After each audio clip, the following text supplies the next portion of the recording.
Well, across Africa, citizens are continuing to hear president after president state their case to stay longer in office. In Cameroon, there have been calls from supporters of President Paul Biya for him to run again. Now, the 83-year-old president has been in power for more than 3 decades. Biya was prime minister for 7 years, beginning in 1975, then became president following the resignation of Cameroon's first leader, Hamadou Hadjo.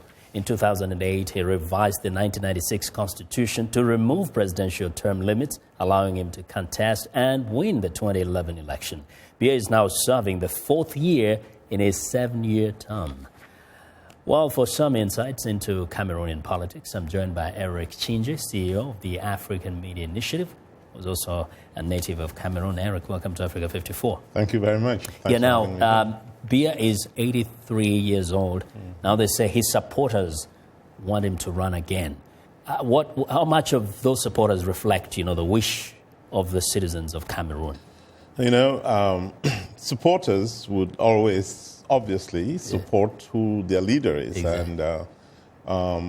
But even amongst those supporters in Cameroon, I happen to know, you do not have, there's no real consensus on whether or not the president should run. Just pull them out of that crowd and talk to them externally, and you'd find a whole different response. Now, from the outside, Cameroon has never been seen to be like one of those countries where there's a vicious repression of the opposition.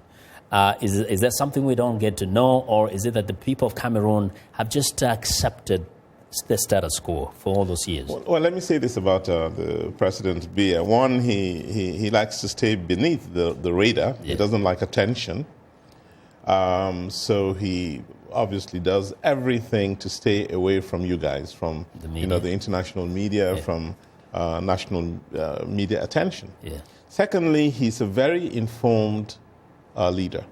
He knows what everybody is doing, and I think he spends a lot of time informing himself on what's going on in Cameroon.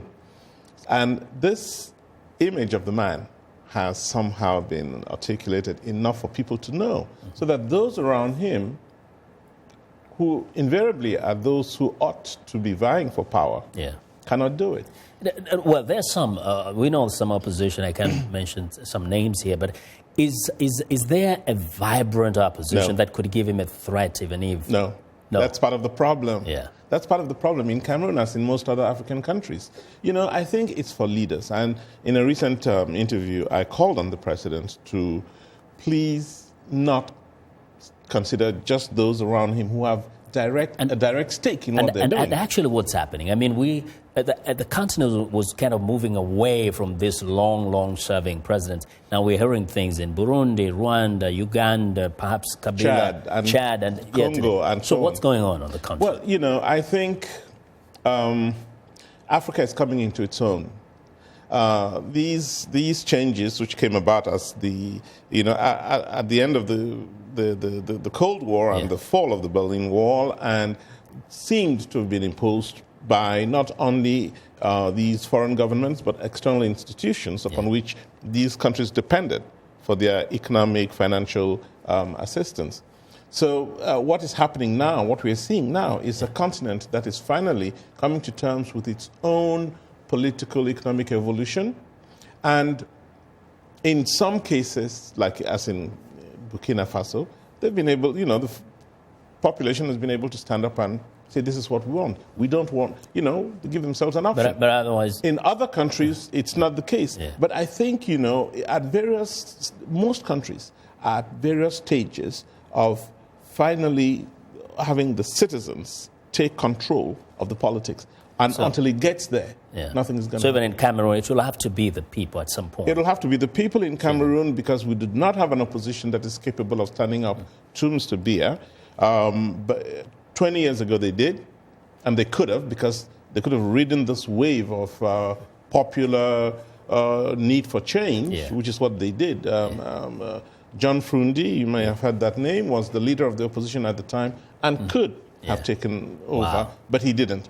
And you don't have, right now, there's nobody else. We'll watch and see. I mean, 83, another term, 7 years, that's 90.